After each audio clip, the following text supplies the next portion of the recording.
What's up, guys? Kurt here. Listen, I just got back from my friend Carrie Ann, Dr. Carrie Ann Ray. We did a video on this already. I think it was April 1st we put this video out. TFM is a lampricide. It's a pesticide, if you want to look at it that way, that's put into creeks and streams upstream of the Great Lakes. And ours would be Lake Ontario.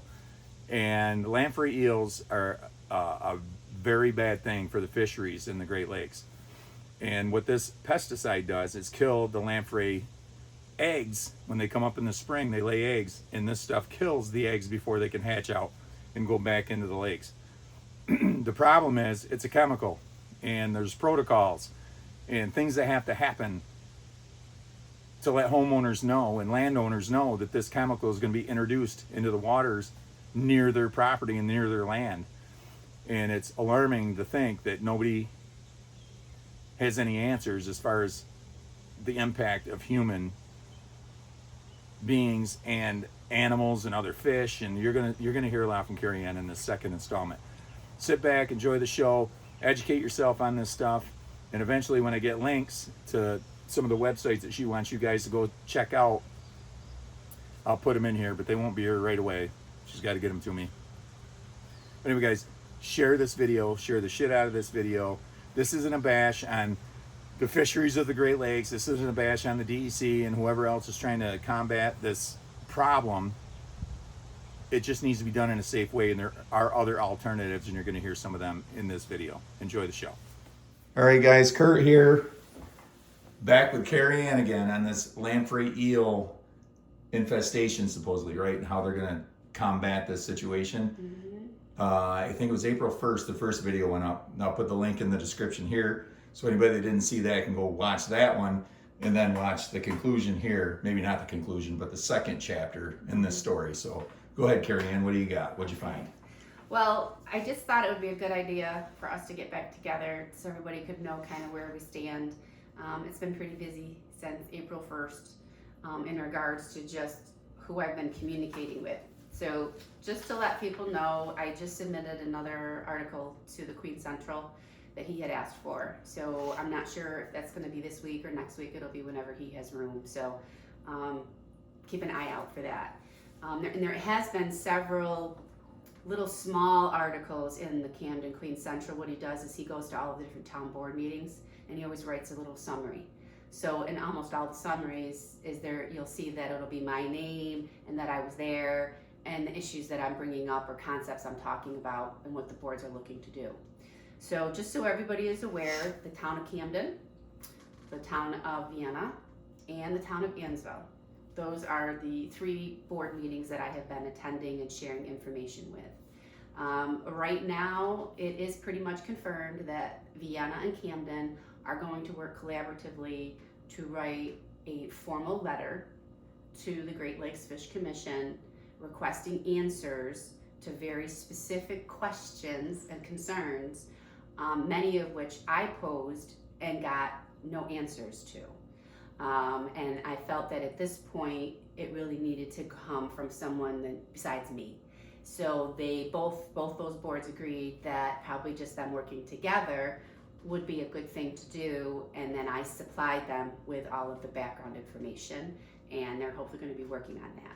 I recently went to the town of Ansville meeting and told them about what they were going to do. And I'm not sure if Ansville wants to kind of piggyback with those two towns in writing that same form of letter, or if they'd like to do their own, which is fine. But I also gave them all of the same information that I gave to the other boards. So that's kind of where we are with our boards. I will share with you that each time I go, there's different community members there for different reasons. And many of them, again, are all shocked and like, what's happening?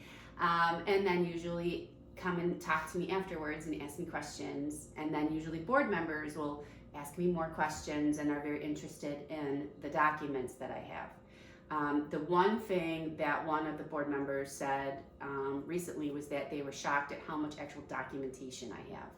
That this is not my opinion, this is not hearsay, this is firsthand, direct conversations, things that are put in writing, signed, emails, letters. So they were actually shocked at just how much information that I had in writing. So we're hoping that that's going to help with the situation. But just so everybody knows, I want to thank you for all of your support with the first podcast. I talked to a lot of people who saw it. They were all very supportive of it. A lot of people asking questions, and also thankful to the people that are sharing it to other Facebook pages. I know a Night of Lake Facebook group got a hold of it, and someone saw me and told me.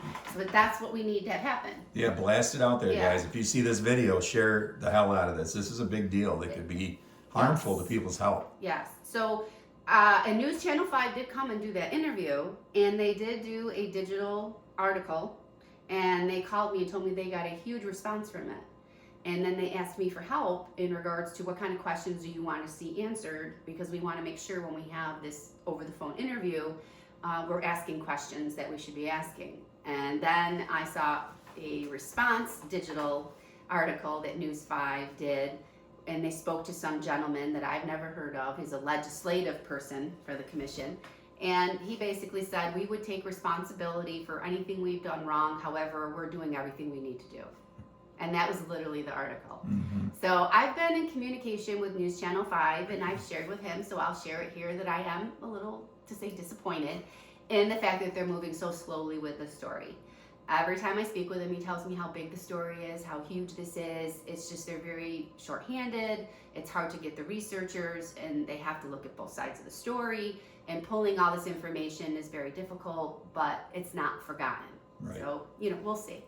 But just so everybody knows, in the past 2 months, the people who I've been reaching out to, I told you about the boards in the Queen Central, News Channel 5, of course, our Generation X podcast, Senator Griffo, Assemblyman Blackenbush, Congresswoman Elise Stefanik, the director of the program of the Fish Commission. I've been communicating with the EPA hotline, New York State Department of Health hotline, ALS water sampling. I've been talking with several water sampling companies, and none of them have heard of TFM.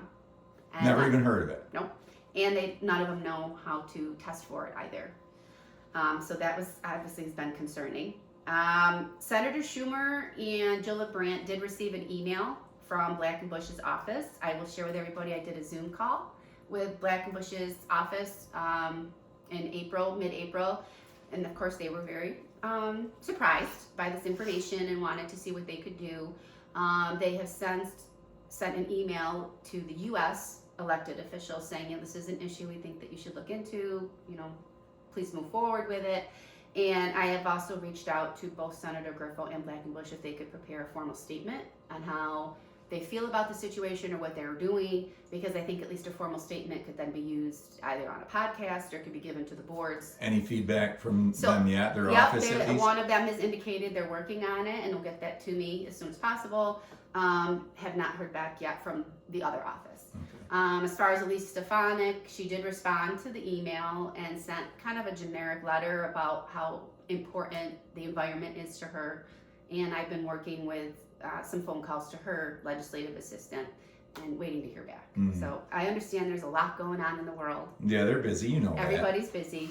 And I know that to me it seems like it's been a very long time, but in all honesty, it's only been a couple months. Right. These things can take years. But you did put the brakes on them coming here. Yes. I did. That did accomplish. It did so accomplish that. there is some positive movement. Yes, that was good. And I've been working with Mike Waterman, and I've also been working with, which was kind of interesting, I was able to work with Erin Brockovich through her foundation, and they've been very supportive and sending emails and saying, don't give up, you have to keep going. And ever since I've been a part of the Erin Brockovich Foundation, you would not believe what I get from that foundation and the towns and the communities that are fighting water pollution.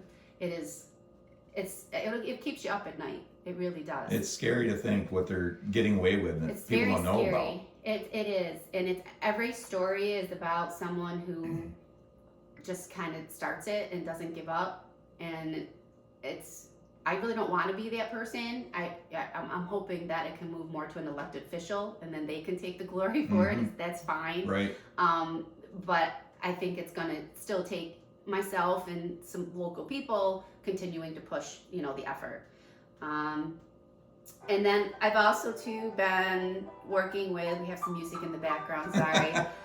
It's pretty. I've been working with Fox Digital. Sorry, it's gonna go off in a second. I should have turned it off. I also reached out to Cornell. So, Did they respond? not yet, but Cornell was a suggestion from the town of Vienna. So I reached out to their research foundation. And I have reached out to the Syracuse paper, News Channel 9, Utica 2. I've reached out to them as well. And I'm also reaching out now to Ducks Unlimited. And they do so much with Huge preservation. organization, So yeah. they're worldwide. So I'm kind of waiting for a call back on that, which will be interesting. And so I've been pretty busy. But our last podcast, I shared with you that I was waiting for a letter back from the gentleman who runs the Great Lakes Fish Commission, and that I had talked with on the phone, and he had promised me a letter, and he followed through. In fact, he has followed through with his letters, with his emails, and with his communication. Just because it's not everything I want to hear doesn't mean he isn't trying to do his part with communicating, and so I'm thankful for that. But I will share again that most of their letters start with the generic field trip. This is such a great thing. Every letter, every posting you see, every article that you see, it's literally a cut and paste of the same information, and it's what they start with. But I will share with you that he had shared that he didn't have to follow the same rules as the DEC. And we shared that in the last podcast, and that was concerning. And I had asked him to actually put in writing what are his protocols, and he did. And he stated that it's standard via their contracts to contact and work with landowners adjacent to the tributaries that will be treated, to contact local authorities and governments near these tributaries, to send out media releases to local news outlets prior to treatments. And during the treatments, the standard protocol is to actually post notification signs among those streams. And they also provide social media updates and on-the-ground communication support with requested either by its control agents or local communities. I'm not quite sure what that means. And it says that my understanding is that communication with landowners and local authorities happened during 2023 when Little River was scheduled. However, the treatment did not happen. That's when they're referring to them trespassing on my property. Right. But he basically says that it looks as if maybe some of the communication protocols were not implemented very well for that year, and we apologize for that year. He also states that with respect to drinking water and wells, he states that, of course, the lampricide should be undetectable within potentially 12 hours application, and usually should not seep into groundwater. However, we are committed to our landowners adjacent to these to provide them with water. However, they have to let us know that they want it and that they are on a well, and then we will provide them with drinking water before, during, and after the treatment. That is alarming to me. So it was a very nice letter. He had all these links of where I could go and, look at this great video. But as you can see, it was 90% of what I shared about what the DEC said should have been happening. It was so concerning that it wasn't. And here it is, all of this going on. They're not doing any of those things. And we have proven, unbelievably proven, that you're not doing any of these protocols. So let me ask you a question after all the research that you've done. If they followed all those protocols, come to your home, talk to you about it, posted signs, gave you drinking water, would you still feel comfortable with them dumping that in this creek over here? No, because my next concern and my next question, which I posed to him in a response letter, was what about what I shower with? What about what I water my flowers with? What about watering my vegetables, clean my clothes, do my dishes, washing my vegetables, to eat? I go, there's more to it than just your drinking water. And then what I said was, and I've asked several times, I said, well, what wells have you actually tested? I get no response. I get no data. So I then reached out to him to say, well, I would like to have my water tested. He responded in a letter telling me that there was no need to have my water tested because the last treatment was in 2013. So of course there would never be anything in my water. That's a big assumption for someone to be making. It When is. I'm here, I am reaching out to you, one landowner saying, please come, and he's saying no. So then I wrote back and said, fine, I'll pay for it myself. But I've reached out to 7 different private water companies. Nobody knows about this chemical. Nobody knows how to test for it. Can you please give me the information of who you use? I will pay for it. If you want to set it up, I'll send you the money. I have to hold my breath for this. You really do. You're okay, are you ready? Are you ready? I'm ready. Okay, you're ready. His response to me saying that I'll pay for it, can you please let me know who I should work with? He states in writing, federal and Grant Lakes states regulatory agencies do not require the establishment of drinking water standards for TFM based on the fact that the data of its properties and the way that it's applied to streams. Given that there is no drinking water standard, I would presume that there is no reason that any private company would develop a test for TFM. And therefore, I am unaware of any private testing labs that would test for TFM. The testing commission does their own protocol free of charge to a well owner by either our fishery or the Oceans Canada. I have stated the commission would be happy to do this testing for you when we plan to come and do your 2026 treatment. So Try to take that in for a second. I'm trying to absorb it before I even open my mouth. All the protocols that they're supposed to be taking before they dump this chemical, this pesticide, in waterways, and you're telling me that they don't have a test for groundwater, for wells and things like that. Mhm. That is ludicrous. Mhm. That's putting it mildly. When are you getting this tested? Are you going I to? can't find anyone who can do it. Nobody can do it. I even contacted the New York State Department of Health. I contacted the water treatment that does my PFAS testing. He gave me numbers to call. No one knows about this chemical. And the certification for this chemical, it is not allowed to be used by really anybody else. This certification is for the Great Lakes Fish Commission to use this chemical. They are basically the only ones that I can see that are certified and are supposed to be using it. So they're this little lone entity that nobody is there's no oversight of that I can see. And EPA is the one who does their restrictions. EPA is the one who does restrictions and creates water limits for everything, but yet supposedly has not created a limit of what you should do when you test a well. So what are you testing a well for then? To see if you see the chemical in it? Is it that you're looking for zero? Is that what you're looking for? Is that it's completely not there? But then again, too, what test are you using? Mm-hmm. But to say that you're putting this into rivers and lakes and you're putting it into water sources, and that the EPA knows that you're using this chemical, has certified you to use this chemical, and hasn't demanded that some form of maximum level of TFM in water that can be allowable to be safe has not been set up? Yeah, there has to be some sort of a bar system set up. Absolutely. And this is in writing from him. But My question to him would be, if somebody dumped this chemical in your well, would you drink it? Would you bathe in it? Would you wash your clothes in it? Would you do your dishes with it? I mean, why can't they tell you and everybody else that's watching this video, what are the potential harmful effects of this contaminating your water? Why can't they give you any answers? they don't want to give you the answers. Because they're afraid. They're afraid to. Exactly. That's the alarming part about this. They Yes. know the answer, but they don't want you to know the answer. No.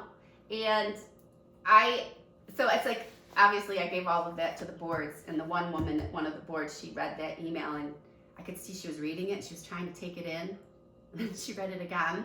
And she like went over to one of the other board members and she's like, feel like this. And I'm just looking and I don't say anything because I want everybody to form their own opinion on what you just heard. Like, what did you hear from that?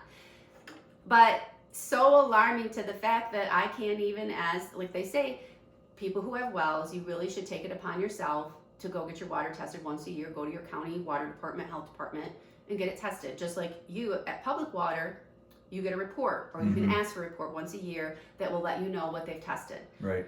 What's allowable in your water is actually kind of scary, but there's rules. Guess what? Well, TFM's not on that list. Right. Where do you get your water from? What reservoir? Right. What pumps into that reservoir?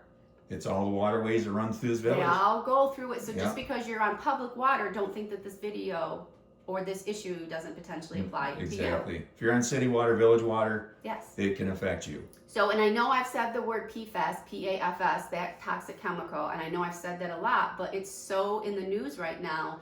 All of these people who live in these communities who have been poisoned for years now with this chemical, and now everyone's talking about it. They're looking for it. They're testing for it. Now probably water departments are testing for it, and they know what to do, and you can send away and get it tested. You can also, if you want, you can test for dioxane, which comes from landfills. I sent mine away. I'm like, I want it tested. Even though they're saying they didn't find it, but they didn't find it in high enough levels when they did our testing in this area. I don't care. I want to know if it's any level. Yeah. So I did my own. It's $350. I paid for it, and I got my report back, and I'm 0. I do not have dioxin. Good. So that's good. Yeah, that's real good. Just have the PFAS. But I say give it 20, 30 years. Could be from now. Then it'll be this discussion. It'll be, oh, did you know there was this chemical, and now this is what we know about it. Well, this is exactly why what you're doing is very important. You know, hindsight should be 20/20. Should And how be. many cases of this, like, what's that weed killer that everybody used in their Oh, yards? the Roundup type. Roundup. That they changed the That, formula. I mean, that was of a it. household name for how many years? Yes. And everybody sprayed it on their lawns, and now all of a sudden it causes cancer. Yes, and they had to change the actual formula. Exactly. It's no different than when they used to treat all the side roads and they used to use a pesticide or a chemical to kill the lawn. But then they were worried that that was then running off when it rained into groundwater. Of course. So they had to go back to mowing. Yeah. Everything, there's a way that we do things, and then there's a cheaper, easier, they feel more efficient way to do it. But the problem is those tend to be ways that are going to harm Mother Nature. Anytime you go against Mother Nature, anytime you introduce something into Mother Nature that she didn't create herself, it has an effect. Somewhere down the line, it is going to have an effect. Yeah.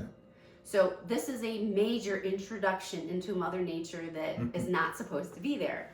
And I can share with you that in their own reports, they do admit that this does kill other aquatic life. It kills aquatic life. Oh yeah, it does kill aquatic life, especially anything that does not have an actual scale.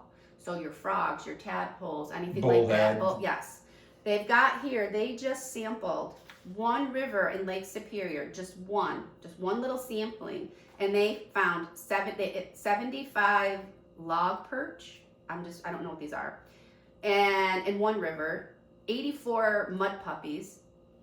One river, one sampling. Then round whitefish, 80. In Michigan, in Pentwater Stream, burrowing mayflies, 628. And in Lake Huron, in the Chippewa River, stonecat, I don't know if that's a fish or a bug, I don't know what it is, 68. Those were all found that were dead, and they were during a spawning period or very sensitive period. And it's right in here that observed mortalities. But what they're saying is that, oh, it'll be okay though, because they produce upstream of this chemical, so they'll reproduce and then they'll be fine, and then we'll go from here. So very upsetting. I can also share with you that, like, when they're trapping, which is what they should be doing, physical trapping, physical barriers. Yeah, we talked about that in the first video too. Yes. So they should be doing that. Now, an example of some trapping that they did, they caught over 704 in this trapping experience thing that they did. 600 of them were found in just 3 rivers. And those rivers are Lake Huron and Lake Superior. They're not even Lake Ontario. They're not near us. All the rest are 0, 2, 7. So again, you can really see where the big problems are, and it's really not Lake Ontario. It's really not us where these big problems lie. I can say this, Carrie Ann. I grew up in this town. I fished and played in every stream, creek, river around here, and have never seen a lamprey eel in my life. Ever. Well, and the thing is that in the rivers, a lot of times you won't, because they're still small and they're saying they're in the sand eating off of microorganisms. Okay. And then if they make it, then they'll work their way downstream when they're older, up to 7 years old, and then they make their way into the lakes and then even move on from there. And they're not even hanging out in Oneida Lake. They're moving to Ontario. And all this is to prevent the lamprey eels from harming the fishery in these Great Lakes, right? Yes. That's the sole purpose of this. Yes. Which, by the way, this product also can kill those fish too. Right. I mean, it can. And even in the list from the Environmental Protection Agency, it even states that many types of non-target species are potentially vulnerable to this TFM. And they have in here that agricultural systems and irrigation should be turned off at least for a 24-hour period, if not longer, after treatment. Public waters need to be notified, and municipalities, including notifications to anyone where this manual application will be used. So that's part of their recertification rules, again, that they're not following, that EPA says you're supposed to follow. So all of it is very concerning, and I can share with you right now that it looks like, according to the latest report, that over $475 million have been allocated for 2026 for this program. Federal funding, $475 million. If that number is wrong, I apologize, but It's right there in writing. It's in writing, and that's where I pulled it up. It didn't come out of my head. So, very concerning. And then I looked up a health hazard evaluation that was asked to be done, probably for recertification, and I found it. And the very sad part about it was these people were being watched, so they know they're being watched. And the amount of things that they did not do and did not follow through on, and cleaning stuff and then pouring it just directly back into the river, not having the appropriate gear on. But one of the biggest things that they did is they found all of their equipment, and they tested their equipment for the TFM to see if it was there. And you wouldn't believe how on like the soles of their shoe, they found amounts of it. They would find things before washing, and then even after washing. They found it on their hands beforehand, and then after they did a scrub, they did a test on their hands, and it was still on their hands. And these guys have to wear PPE when they do Yes, this. they do. And that was one of the things that this found, was that some of them were not using appropriate equipment. Mm-hmm. And they weren't cleaning their equipment. They were putting it back in the truck. That they didn't have appropriate eye wash stations. They didn't have anything for that. They weren't washing this equipment appropriately afterwards. It was unbelievable. Like their steering wheel of their car was like covered in the chemical. So this is what was happening while people are being watched. I can't even imagine what happens when they're not being watched. In this, it talks about how when they were combining the chemicals, they were spilling them all over the ground. And then they would take water from the river and just rinse it off, and then it would just go back into the river or wherever it went. Unreal. So, again, an actual health report. So, it's very, very concerning, and I want to try to provide some links to the EPA hotline. I want to try to provide some links to some of these things so people can read them for themselves. But one of the last things I do want to share with people is that you have got to get and start Googling this process, and it will take you to all these different websites. It will take you to this information, and it becomes endless. Like there's so much out there, but you don't know that it's out there. So this is huge. It's a huge money maker. There's a lot of people employed by this. So there's a lot that's going on, but there's also a lot of really good programs out there that money should be funneled to, which is the barrier programs, the protected wildlife, and how we have to look out for them. Alternatives to this. Is it really working? I mean, there's a lot of people who are saying there's a lot of issues with how long it lasts. But you want to know what's really interesting about all of this? I mean, I've shared with you dozens and dozens and dozens. Do you want to know how much of them actually talk about human beings? Probably none of them. I don't know. It's all about, well, the workers, you know, and what they're doing. Yeah, and you all don't want that. them to be harmed by Yes. doing their jobs. Again, but it's more about the workers and what they're doing, and are they following their rules of wearing appropriate equipment, etc., and how they get rid of things.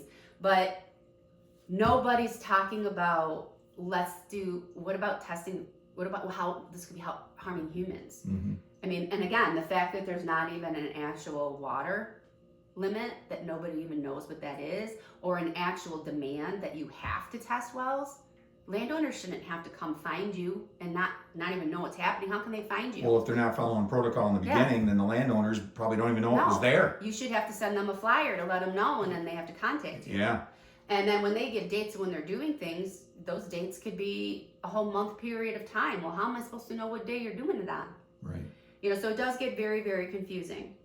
And then the last thing I'm going to share with you is the other program that they're doing now, which I think I shared with you privately, but is the sterilization program. Mm-hmm. And I know I went back and watched the old podcast to make sure, and we did not talk about that. Right. And the sterilization program, if you can believe it, what this commission and what they're doing is that they get the male lampreys that are adults, so they're getting them from the Great Lakes, they're catching them, live catch. They're bringing them to a station, an area where they're using another toxic chemical that gets injected with a machine into this lamprey that supposedly sterilizes them. They then take the lamprey and put it in basically some type of a holding well. And they pull the water from that lake that they were in, and they sit in this well and hopefully excrete the toxic chemical, so that they feel that after 3 to 4 days, the toxic chemical itself has now been excreted into the water and is no longer in the lamprey, and that the lamprey is hopefully now sterilized and cannot fertilize an egg. Guess what they do with the lamprey that they just caught that you're trying to keep They from release it feeding? again.